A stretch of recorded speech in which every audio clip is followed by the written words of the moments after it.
ನನಗೊಂದು ಮಾತು ಹೇಳಿದ ಅವನು, ಏನಂದರೆ, ಕಿಪ್ಪಿ ನಿನಗೆ ಯಾರು ಇರ್ತಾರೋ ಬಿಡ್ತಾರೋ, ನಾನು ನಿನ್ನ ಜೊತೆ ಕೊನೆ ತನಕ ಇರ್ತೀನಿ. ನೀನು ಬಿಟ್ಟೋದ್ರೂ ನಿನ್ನ ಜೊತೆ ಚೆನ್ನಾಗಿರ್ತೀನಿ. ಮತ್ತು ನಿನ್ನನ್ನು ಎಲ್ಲೂ ಕೂಡ ನಿನ್ನ ಲೈಫ್ ಎಲ್ಲೂ ಕೂಡ ಸ್ಪಾಯಿಲ್ ಮಾಡಲ್ಲ. ಹಂಗೆ ನೀನು ಬಿಟ್ಟೋದ್ರೂ ನಾನು ನಿನ್ನ ಬಗ್ಗೆ ಏನೂ ಹಂಗಲ್ಲ, ಎಲ್ಲೂ ಹೇಳಲ್ಲ ಅಂತ, ಏನೂ ಮಾಡಲ್ಲ ಅಂತ ಹೇಳಿದ ವ್ಯಕ್ತಿ ಇವಾಗ ರೆಕಾರ್ಡ್ ಬಿಟ್ಬಿಟ್ಟು ಎಲ್ಲ ಕರೆ ನನ್ನ ಒಂಥರ ಪದ ನಾನು ಹೇಳೋಕೆ ಇಷ್ಟಪಡ್ತೀನಿ. ಅನ್ನೋ ಥರ ಪಟ್ಟ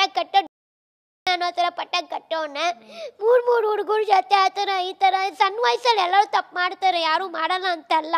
ಬಟ್ ಅದನ್ನೆಲ್ಲ ತಗೊಂಡು ಇವಾಗ ನಾನು ಒಂದು ವೇ ನಡೀತಿದ್ದೀನಿ ಅಂದಾಗ ಅದನ್ನ ಈ ಥರ ಮಾಡೋದು ತಪ್ಪಿದೆ. ಯಾಕೆಂದರೆ ನಾನು ಏನೋ ಅಚೀವ್ಮೆಂಟ್ ಮಾಡಬೇಕು ಅಂತ ನಾನು ಬಂದಿರೋಳು.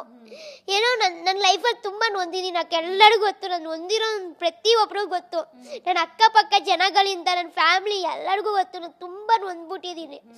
ಸ್ಕೂಲಿಗೆ ಹೋಗುವಾಗ ನನ್ನ ಹತ್ರ ₹1 ಇದ್ದಿಲ್ಲ. ಬೇಕಿದ್ರೆ ನಾನು ಎಲ್ಲರ ಹತ್ರ ಕಾಲೇಜಿಗೆ ಹೋಗೋ ಟೈಮಲ್ಲೂ ರೋಡಲ್ಲಿ ಬಸ್ಸಿಗೆ ಹೋಗಿ ದುಡ್ಡಿಲ್ಲ ಅಂತ ₹100 ಇಸ್ಕೊಂಡಿದ್ದೆ. ಇವಾಗೂ ಆಂಟಿ ಕೇಳಿದಕ್ಕೆ ಗೊತ್ತಾಗುತ್ತೆ. ನಮ್ಮಮ್ಮ ಫ್ರೆಂಡು ಅಲ್ಲೇ ಕೆಲಸ ಮಾಡ್ತಾರೆ. ನಾನು ಎಲ್ಲರ ಹತ್ರ ₹100 ಕೊಡಿ ಅಂತ ಬೇಕ್ತಿದ್ದೆ. ಆ ಟೈಮಲ್ಲಿ ನನಗೆ ಅದು ಲೈಕ್ ಸೆಕೆಂಡ್ PUC ಅನಿಸುತ್ತೆ, ಸೆಕೆಂಡ್ PUC ಡಿಗ್ರಿನೋ ಗೊತ್ತಿಲ್ಲ. ಆ ಟೈಮಲ್ಲಿ ನನ್ನ ಹತ್ರ ದುಡ್ಡೇ ಇದ್ದಿಲ್ಲ. ನನಗೆ ದುಡ್ಡು ಇದ್ದಿಲ್ಲ ಕಾರಣಕ್ಕಾಗಿ ನಾನು ಬಸ್ ಸ್ಟ್ಯಾಂಡಲ್ಲಿ ನಾನು ಎಲ್ಲರ ಹತ್ರ ಭಿಕ್ಷೆ ಬೇಡಿದ್ದೀನಿ, ನಂಗೆ ₹100 ಕೊಡ್ತೀನಿ ಅಂತೇಳಿ.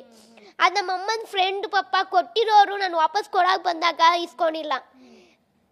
ಅವ್ರ ಮಾತು ಒಂದು ಹೇಳಿ, ಇಂಥ ಮಕ್ಳಿಗೆ ನಾವು ಸಹಾಯ ಮಾಡಿದ್ರೆ, ಇಂಥ ಮಕ್ಳು ಸಹಾಯ ಮಾಡೋದು ದೇವ್ರು ಮೆಚ್ಚುತ್ತಾರೆ ಅಂತ. ಸೊ ನಾನು ಆ ಥರ ನನಗೆ ಅವ್ರ ಹತ್ರ ನಾನು ದುಡ್ಡಿಸ್ಕೊಂಡು ಕಾಲೇಜಿಗೆ ಹೋಗಿದ್ದೀನಿ. ಮತ್ತು ಇನ್ನಿಂದ ಅಲ್ಲಿಗೆ ನಡ್ಕೊಬೋದು, ಉಪವಾಸ ಇದ್ದಿದ್ದೀನಿ ನಾನು. ಯಾವ ಥರ ಎಷ್ಟೊಂದು ಸತಿ ನಾನು ಊಟಕ್ಕೆ ಅಲಸೋಗಿರೋ ಅನ್ನನೂ ತಿಂದಿದ್ದೀನಿ. ಅಥವಾ ಎಷ್ಟೊಂದು ಸತಿ ನಾನು ಹೊಟ್ಟೆ ಹಸ್ಕೊಂಡೇ ಇದ್ದೀನಿ. ನಾನು ನಿಜ ಹೇಳ್ಬೇಕಿದ್ರೆ ನಮ್ಮೂರಲ್ಲೆಲ್ಲ ವಯಸ್ಸಾಗಿರೋ ಅವ್ರು ಸತ್ತೋದ್ರು ಒಬ್ಬರು. ಬಸ್ಸಲ್ಲೆಲ್ಲ ಹಿಂಗೆ ಓಡಾಡ್ತಿರ್ತಾರೆ. ಅವ್ರು ಅಂದರೆ ಅವ್ರ ಮೈಂಡು ಡಿಸೇಬಿಲಿಟಿ ಚೈಲ್ಡ್ ಅವರು. ಅವ್ರಿಗೆ ಚೆನ್ನಾಗೇ ಇದ್ರು. ಆ ವ್ಯಕ್ತಿ ಏನೋ ಡಿಪ್ರೆಷನ್ಗೆ ಹೋಗಿ ಏನೋ ಆಗಿ ಅವ್ರ ಲೈಫಲ್ಲಿ ಅವ್ರು ಹಂಗಾದ್ರು.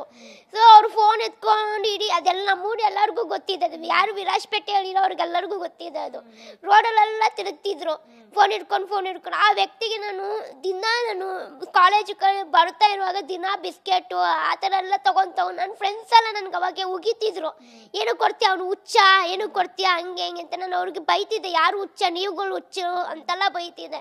ನಾನು ₹100 ಕೊಡ್ತಿದ್ದೆ, ಎಷ್ಟು ನನ್ನ ಕೈಲಿ ಇದ್ದಿದ್ದೆಲ್ಲ ಕೊಡ್ತಾಯಿದ್ದೆ, ಆ ಥರ ಎಲ್ಲ ಕೊಡ್ತಾಯಿದ್ದೆ. ಆ ವ್ಯಕ್ತಿ ಅಲ್ಲ ವಯಸ್ಸಾಗಿರೋ ಅಜ್ಜಿ ಕೂಡ ನಾನು ನೋಡ್ತಿದ್ದೆ. ನಾನು ಏನಾದರೂ ನಾನು ಸಹಾಯ ಮಾಡ್ತಿದ್ದೆ. ಆ ಥರ ಮೈಂಡ್ಸೆಟ್ ಹುಡುಗಿ ನಾನು.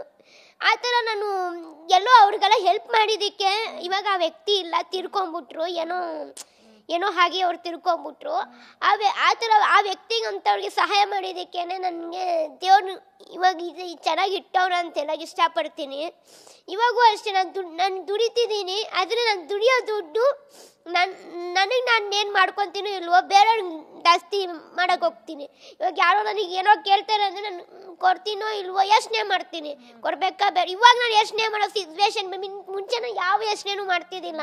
ಆನ್ ದ ಸ್ಪಾಟ್ ಯಾರೋ ನನಗೆ ಅದು ಕೊಡಿಸು ಅಂದರೆ ನಾನು ಕೊಡಿಸ್ತೀನಿ ಬಾ ಅಂತ ಕೊಡಿಸ್ಬಿಡ್ತಿದ್ದೆ. ಇವಾಗ ನಾನು ಯೋಚನೆ ಮಾಡ್ತಿದ್ದೀನಿ, ಯಾಕೆಂದರೆ ಅವಾಗ ಇದ್ದಿದ್ದ ದುಡ್ಡು ನಾನು ಹಿಂಗೆ ಅನ್ವಾಂಟೆಡ್ ಥಿಂಗ್ಸ್ಗೆಲ್ಲ ನಾನು ಕಳ್ಕೊಬಿಟ್ಟೆ. ಇವಾಗ ನನಗೆ ಆ ದುಡ್ಡು ವ್ಯಾಲ್ಯೂ ಗೊತ್ತಾಗ್ತಿದೆ. ಅಷ್ಟು ನಮ್ಮಮ್ಮ ಹೇಳ್ತಾಯಿದ್ರು, ನಿನಗೆ ಇದೆಲ್ಲ ಮಾಡಬೇಡ, ಇದು ಅದು ಅಂತ. ನಮ್ಮಮ್ಮ ಆಗಲಿ ನನ್ನ ಸ್ವಂತ ಅಣ್ಣ ಆಗಲಿ ಹೇಳ್ತಾಯಿದ್ರು, ಇದೆಲ್ಲ ಮಾಡಬೇಡ ಹಿಂಗೆ ಅಂತ. ನಾನು ಅವ್ರ ವಿರುದ್ಧ ಎಲ್ಲ ಹೋಗ್ಬಿಟ್ಟೆ. ನನ್ನ ಲೈಫು ನನ್ನ ಇಷ್ಟ ಅನ್ನೋ ಥರ ಏನೋ ಒಂಥರ ವಿರುದ್ಧ. ನಮ್ಮಮ್ಮನ ಮಾತಕ್ಕೂ ನಾನು ಒಂದು ಕ್ಷಣದಲ್ಲಿ ಧಿಕ್ಕರಿಸಿದ್ದೀನಿ. ನನ್ನ ಸ್ವಂತ ಅಣ್ಣನ ಮಾತಕ್ಕೂ ಅವನು ಬರೋವಾಗೂ ಜಗಳ ಆಡೋಕ್ಕೆಲ್ಲ ಹೋಗಿದ್ದೀನಿ. ನನ್ನ ಇಷ್ಟ ಹಂಗೆ ಅನ್ಕೊಂಡು ಅವ್ರ ಮಾತು ಹೇಳಿದ್ರು ಕೊನೆವರೆಗೂ ನಿಜ ಆಗಿದೆ. ಸೀರಿಯಸ್ ಆಗಿ ನಾನು ಅವ್ರಿಗೂ ಮೀರಿಸಿ ಬರಬೇಕು ಅಂತಿದ್ದೆ. ಬಟ್ ಅವ್ರ ಮಾತೇ ನಿಜ ಮಾಡಿದೆ. ಯಾವತ್ತೂ ಒಂದು ತಾಯಿ ದೇವರು ಅಂತೆ, ತಾಯಿ ತಂದೆ ದೇವರು ಅಂತೆ. ಅವ್ರ ಮಾತನ್ನ ಧಿಕ್ಕರಿಸಿದ್ರೆ ದೇವರ ತೋರಿಸ್ತಾರಂತೆ. ನನಗೆ ಹಂಗೆ ಆಗಿರೋದು. ನಮ್ಮ ತಾಯಿ ಬೇಡ ಅಂದರು. ನಾನು ಲವ್ ವಿಷಯ ಮನೇಲಿ ಹೇಳ್ದಾಗೂ ನಮ್ಮಮ್ಮ ಬೇಡ ಅಂತಲೇ ಹೇಳಿದ್ದು, ಬೇಡ ಅಪ್ಪ ನಿನಗಿದ ಸರಿಯಾಗಲ್ಲ, ಬೇಡ ಬೇಡ ಅಂತ. ನಾನು ಈಗ ನಮ್ಮದು ಕ್ಯಾಸ್ಟು ಬೇರೆ, ನಮ್ಮಮ್ಮ ಕ್ಯಾಸ್ಟ್ ವಿಷಯಕ್ಕೂ ತಗೊಂಡಿಲ್ಲ. ಆದರೆ ನಮ್ಮಮ್ಮ ಏನಂದ್ರೆ ಅವ್ರು ಹುಡುಗನ ನೋಡಿದ್ರೆ ನೀನು ಸಾಕ್ತೇನಂತ ನನಗೆ ಅನಿಸ್ತಾ ಇಲ್ಲ, ಬೇಡ ಒಪ್ಕೋಬೇಡ, ಬೇಡ ಬೇಡ ಬೇಡ ಅಂತಲೇ ಹೇಳೋದು. ನಾನು ನಮ್ಮಮ್ಮ ವಿರುದ್ಧ ನೀನೇನಕ್ಕೆ ಕೇಳ್ತೀಯ, ಒಂದು ಬಡದ ಮನೆ ಪ್ರೀತಿ ಇರುತ್ತೆ ಹಂಗೆ ಹಿಂಗೆ ಅಂತ ಏನೇನೋ ನಾನು ಓವರ್ ಆಗಿ ಥಿಂಕ್ ಮಾಡಿದೆ.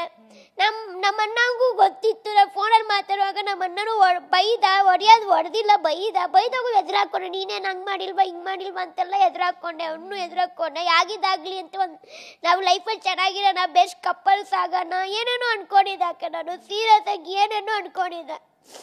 ಇಲ್ಲಿ ಬಂದು ಮೊಸಳೆ ಕಣ್ಣನೆ ಅಂತ ದೇವರಾಣೆಗೆ ಆಗ್ತಿಲ್ಲ. ಸೀರಿಯಸ್ ಆಗಿ ಹೇಳ್ತೀನಿ, ಏನು ನನ್ನ ಲೈಫಲ್ಲಿ ಹಂಗಿರ್ಬೇಕು ಹಿಂಗಿರ್ಬೇಕು ಅಂತೆಲ್ಲ ಅನ್ಕೊಂಡೆ.